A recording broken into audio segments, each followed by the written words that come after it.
Welcome to my first video. In this channel, I will talk about software development from coding tips and best practicing to improve your software. Whether you are a beginner or a more advanced software developer, I'm sure here you will find something for you. I also will share my personal experiences, project ideas, how to build your own project, and more that we will see. If you have any good idea, don't forget to write down in the comment section so I will read you. If you are passionate about tech, hit the button to subscribe and also check my new blog where you will find different posts about technologies related with this video. In this first video, I will talk about my terminal configuration, but before starting, I think it's so important to decide which terminal we are going to use. I'm a macOS user. I've been using for more than 6 years, and also I've developed software in Linux.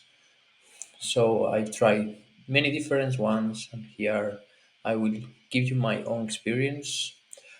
I started using Terminal 4 years ago, and I used the default one in the macOS system.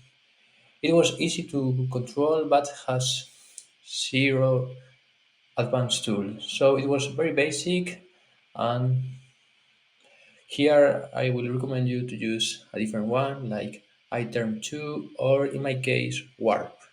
Why I'm using Warp right now? Warp is a new one emulator, terminal emulator. It has really modern UI and also has an integration with AI, so it is so accessible for beginners and also it will help you when you get an error. So once we have been choose our own terminal, it's time to go inside. Once we have opened our terminal app, we will find this. If you are new developing software and maybe you don't know what's terminal, terminal is the tool that allows us to interact with our computer the easiest and fastest way. We can run application, run scripts, we can do everything with this tool. Here I'm using Warp, as I said, and here, as I said, it's easier. For example, when I want to access to a new directory, here we can use the AI and the easiest UI to access. But here I'm gonna talk about my configuration. And the first thing I have is Alias. Alias allows us to run any command in a fastest way. For example, if you want to move to any directory, we have to type everything right. So documents. Uh, our easiest way to go is using the alias. For example, I have the alias go university and running and I will go to university folder. I have more, for example, agile, that if I so where I am, it's I'm user, my folder, documents.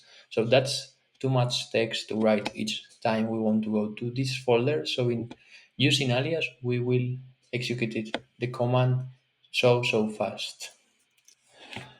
Second thing I wanted to share with you is my prompt configuration. I think it's kind of special because it shows you your username in green and the folder you are in blue. For example, if I move to applications, it will appear in blue. But you will say, Miguel, that's very basic. But here is the magic. If you write a grown command, it will appear now the username in red. And if you write a correct one, it will appear in green again. Why I did it? When I started using Terminal 4 years ago, it was kind of difficult to me to realize if it was a success or it was with exit status. So I realized I can change the color of my prompt using an easy command that I will show you now. We go to our configuration file where is alias and everything.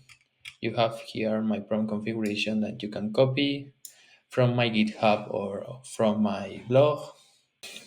After setting up your configuration, is so important to keep it safe, this file, because next time you restart your disk, it will disappear. I recommend you to create a repository on GitHub or GitLab, wherever you want, to keep it safe. So next time you have to setting up your computer again, you only have to clone the repository and run the configuration file. Recently, someone recommended me a tool called Chemois.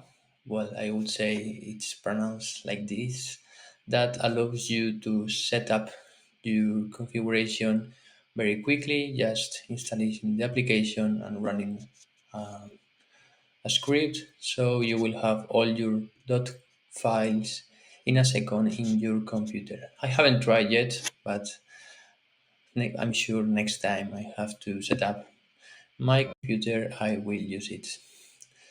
So that's for today's video. I hope you like it. Don't forget to subscribe. I will leave my social media and the Chemois documentations above the comment sections. And don't forget to comment if you like it, if you have any good idea, and also read the article that talks about this same topic in my blog. See you.